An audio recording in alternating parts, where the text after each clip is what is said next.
The truth.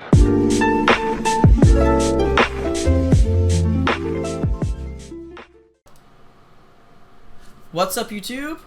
Today we're back with the latest structure decks from Konami TCG. Egyptian God deck Slifer the Sky Dragon, Egyptian God deck Obelisk the Tormentor. So today we're just going to take a look into both decks. So we're going to first start off with the Slifer the Sky Dragon deck. Overall, I was kind of more hyped up for this set. I think Evan knows that for sure because I wouldn't shut up about it for the past, like, year. Yeah. But then I slowly became, like, less and less hyped the more I heard about the cards coming in the deck. Honestly, like, there's not a lot of new cards in here. Let's see this playmat, though. Let's see this playmat that could have been a proper playmat. We never get.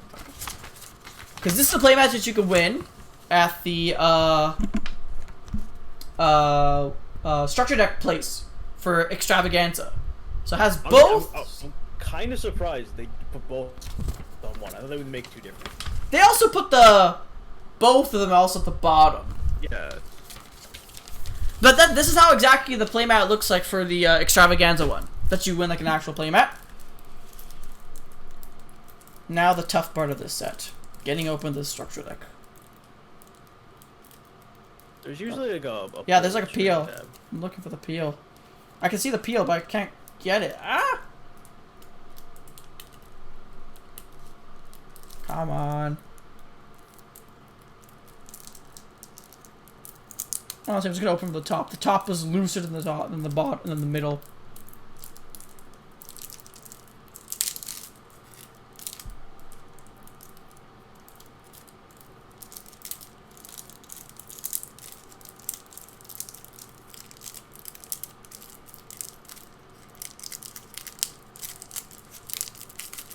Man, they do not make these easy to open. I also don't have nails. No, but like still, like normally they'll have like a proper pull tab with like a Yeah, the tab's in the middle here. You can see it. There's no hole though. There's no hole. Okay, we got the original art, Slifer Sky Dragon, first edition. I love this artwork. It's my favorite one. We got the new Soul Crossing. Honestly, I'll talk about it, but Soul Crossing. It's like Soul Exchange, but for just God cards. You can tribute all your opponent's monsters if you want to. It's pretty cool. It's a good removal and a good way to get at your God cards. Thunder Force Attack, exclusive to this deck. It's like Slifer's additional effect. It's similar to how Ra had that spell card for the quick spell. So this card's activation effects cannot be negated if you control a monster whose original name is Slifer the Sky Dragon. Destroys many face-up monsters your opponent controls as possible. Then if you activate this card during a main phase, apply the following effects. Draw cards equal to the number of monsters destroyed by this effect and send to your opponent's graveyard. Also, you can only attack with one monster this turn. Pretty good. Then you have the new card, Millennium Seeker. When you take 1,000 more battle damage or effect damage, special summon this card from your hand. You can target one monster in your opponent's graveyard, except a monster with question mark attack. Your opponent could choose one monster from their deck, except for the monster with question mark attack. If they choose not to, or if the targeted monster has higher attack than chosen monster, special summon the targeted monster to your field, and if you do, shuffle the chosen monster back into the deck.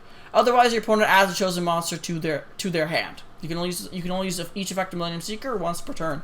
Decent. Then you have for Super Ultimate Divine Beast. When an opponent's monster declares an attack, you can discard one spell trap, then target one Divine Beast monster in your graveyard. Special in defense position, then change attack target to it. During the end phase, if you control a Divine Beast monster, you can destroy all face-up cards your opponent controls that activated their effects on the field this turn. You can only use each effect of Ultimate Divine Beast once per turn. So essentially what this is like, if you had like an Obelisk on your field, and then you had a Slifer in your graveyard, you can reborn the Slifer, target the Slifer. If Slifer is destroyed, but Obelisk still remains on the field, at the end phase, you can just pop all the cards your opponent's activated effects on for monsters. It's pretty cool. It's really good because it's a non-targeting destruction. So I thought that was pretty cool. And then you have the new card, Tell Us a Little Angel. If this card is sent from the monster into the graveyard, sent so you can use it for Link and whatever. Special summon 1 wing token. While you control a wing token, you can bash this card from your graveyard and add 1 spell from your hand. Special summon 2 Tellus wing tokens. Also, you can't have special summon for the rest of the turn except from your hand. Pretty good. Pretty good. Gets you 2 monsters and you get a free spell search. It just says any spell. And then a really weird reprint to see, but I am welcome to it. Can't really tell in this lighting, but it's actually a super rare Reactor Slime. This card came out of Rage of Raw. I'm actually really happy this card, we're getting a rarity bump for it. Because I actually use this card in my Raw Sacred Beast deck, which I deck profile to come soon. But yeah. And then finally, probably the reason why you want to pick up this set in general, a super rare Harpy's Feather Duster. Yeah, for everyone who's searching for Feather Dusters right now, because they're pretty dang expensive. Yeah. The structure decks. Yeah, because maximum goals. Both of them have it. Yeah, both Obelisk, both Slifer have it. I'll show both anyways. And then for the commons, so these are all the foils you get. For the commons, you get Breaker the Magical Warrior, Beast King Barbaros, Nine-Tailed Fox, Phantom Skyblaster. Again, there's just like a bunch of random cards, but that has effects of like stalling or also just like spamming the field. You'll see that with Obelisk too. Card Guard, Calico Claw Crow, Electromagnetic Turtle for that battle phase negate. Breaker the Dark Magical Warrior, just because we have normal Breaker. Okay. Scapegoats. Arima the Wicked Warden from, this is the Layer of Darkness deck. Interesting. Yes, from Layer of Darkness. Oh, not 1, not 2, but 3 of them. Duke Shade the Sinister Shadow Lord. Clock Wyvern. Tenyi Spirit Vishuda, just because you can special summon this card if you don't have any effect monsters. So if you have like the normal monster or whatever, or because this deck's reliant on tokens, since they're not effect monsters, you can special summon it with the tokens. So yeah, Sword of Ruby and Light for stall. Monster Reborn, decent. Book of Moon, again decent as well. Enemy Controller, pretty good. Pot of Avarice, I think is also one of the other sets of cards. Reason why you'd buy this if you don't have an Avarice on you. Well, yeah, here you go. Right now, Shaddoll structure deck is very hard to find. So in that case, if you need Avarice. March of the Monarchs. Supply Squad. Every time your monsters destroy a battle or a card effect, draw 1 card, which is very often with this deck because you're just going to be stalling out for Slifer. Card Advance.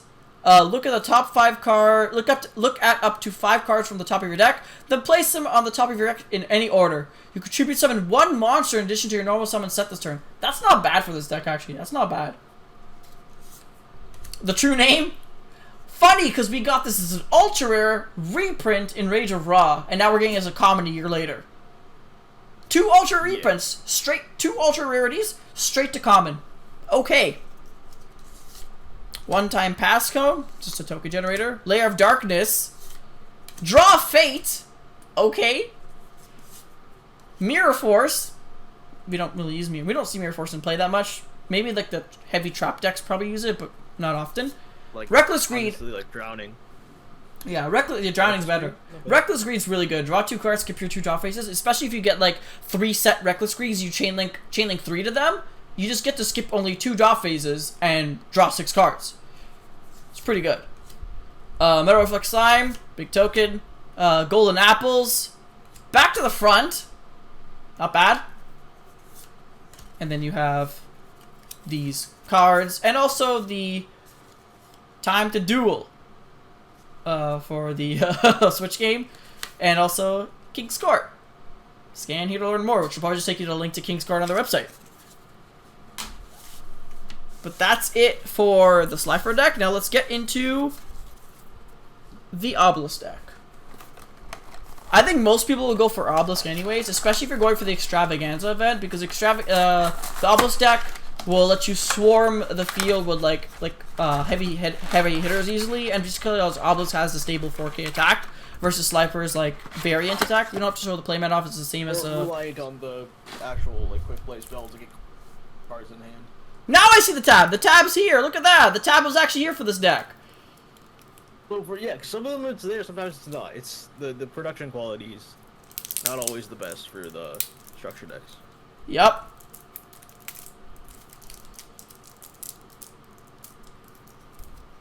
still, I hate this deck. I hate this thing because like the rip doesn't come off clean. It doesn't. It's not clean. Okay, so we're gonna go into the now. Ultra rare Obelisk the Tormentor. Again, original art's always the best art. Soul Crossing. Fist of Fate. So this is the exclusive to Obelisk deck. So this card's activation effect cannot be negated. If you control a monster whose original name is Obelisk the Tormentor, negate the effects of one effect monster your opponent controls, and if you do, destroy it. And if you do that for the rest of the turn, the effects of that monster are negated, as well as the activated effects and effects on the field of monsters with the same original name. Then if you activate this card during your main phase, you can apply this effect. Destroy all spells and traps your opponent's control. So Slifer was pop all monsters. This is pop all monsters and draw. This is just negate one effect monster, destroy it, and then just pop all spells and traps. So it's another Harpy's Feather Duster in its own way. And then you have the exclusive card, Divine Evolution. I love this artwork. It's so good. This card's actually more used for the Wicked Beast, as you can see in the card's effect. This card's effect and activation cannot be negated. Choose one monster you control, whose original type is Divine Beast, or whose original name is the Wicked Avatar, or Dreadroot, or Wicked Racer, except a monster that's already been affected by Divine Evolution, and it gains 1,000 attack and defense. Its effects are activations and effects cannot be negated. Also, it gains the following effect: when this card declares an attack, you can make your opponent send one monster they control to the graveyard, their choice. So it's kind of like Elemental Hero Sunrise, where you target for attack and you just get to pop a card. Except in this case, it's not destruction. It's not destruction. It's a non-targeting sending. So you're making your opponent choose. Pretty good. Then you have Level Resist War as one of the new cards. If a monster you control is destroyed by battle or opponent's card effect, target one of those monsters, special summon monsters from your deck in defense position so their combined levels equal the level of that monster but negate their effects. You can only activate one level resist model per turn. So let's say for a turn like Obelisk dies. Obelisk dies is a 12 star. So you can just summon up like as many monsters as you can that's equivalent to 12 star. Actually a really good card in my opinion for a god card deck. If you're going for pure gods. And then finally you have Angel 01. You can special summon this card by revealing one level 7 or higher monster from your hand. You can only special summon Angel 01 once per turn. This way, while you control this special summon card, you could tribute summon one level 7 or higher monster in attack position during your main phase, in addition to your normal summon set. So it's pretty good. Additional tribute summon. And then you have the super rare Mare Mare as a reprint. Interesting. I think you would like this super rare, right, Evan? For your Synchron deck, right? Yeah, it's for my Synchro deck. That's actually you. And then finally, Feather Duster. Feather Duster again. Yeah. So now it's pretty good. I'm gonna get the Obelisk deck for sure. Yeah. And then finally, for the commons, we got Nimble Mamunga. I haven't seen this card in a long time. I think this is retro pack. Not just one, not two, but three. And then next is Bazoo, the Soul Eater. And then you have Cyber Dragon. See, this is the spamming aspect of the Cyber Dragons here. Heart and Arm Dragon. Super Nimble Mega Hamster. Evil Storm Mandragora, because it also acts like it's kind of like Cyber Dragon. If your opponent controls more monsters than you, especially on this card. Photon Saber Tiger. Not one, not two. No, they're actually just two. Evil Storm Salamandra. Ra's Disciple to help you get out your Obelisk easily because 1 equals 3, which is why they gave us 3 copies of Ra's Disciple. Unmasked Dragon. Nimble Beaver. Condemned Witch. Gizmek Uka, the Festive Fox of Fecudity? I don't know how to say the word. And also Gizmek Makami, the Ferocious Fang Fortress, which I believe this one came in Phantom Rage. This is actually a really recent reprint coming before the tins. I found that very interesting. And then for the spell cards, we have Brain Control. Pay 800 life points to target one face of monster opponent controls. That can be normal summon set. And then take control of that target until the end phase. Pretty good. Monster Reborn. Different Dimension Capsule. Pot of Avarice. So again, it comes in both decks. Double Summon. Really good card. It hasn't been reprinted in a while, I believe. So I think this is actually a very good card to have. Forbidden Chalice. Forbidden Lance, Forbidden Dress, no droplets though. We gotta wait for the tins and also Brothers of Legend. Supply Squad. The Monarch Stormfort. Pretty good. You contribute one of your opponent's monster instead. Call the Haunted for another Reborn. Cloning. Drowning Mirror Force. Huh. How come Slifer didn't get Drowning Mirror Force? Strange how one got drowning, the other one didn't. Yeah, the other one just got Mirror Force. So Drowning Mirror Force, pretty Oh, good. yes. And then you have these advertisement The cards. little advertisement cards. But yeah, if you just want to get one, I would say get the Obelisk one. It has a little bit better staples, a little bit better, stronger deck. Honestly, I'd say if you're getting one, pick up the Obelisk one. It's much more better. It's much more value for the money, in my opinion. Again, both these decks, even if you take 3 of you, it's not going to be competitive viable. The best it will be is like it's more of a casual friendly deck. I will try and make a deck profile for each of these decks, both Slifer and Obelisk, and see if I can combine with them or something like that. Just for any of those casual plays. But honestly, like we said before, if you're choosing one deck or the other, go for Obelisk. It's better. It's better for just like the value, and also if you're one of those people that actually play these structure deck tourneys for Extravaganza, where you just take one structure deck and you just fight with it. Obelisk in the end is better, and you'll have a better chance of winning those tournaments with Obelisk than you would with Slifer, because you have more heavy hitters here and more consistency in terms of tributing out for Obelisk, and also those high level cards like Gizmex and also the Cyber Dragons if you can't successfully summon Cyber Dragon out in the special. But thank you guys for tuning in for this video. I hope you guys enjoy this. Make sure to like, comment, subscribe to see if you got for the next video. And also, if you guys are interested, we will be doing. We'll see if we can do a deck profile based on these 2 decks alone.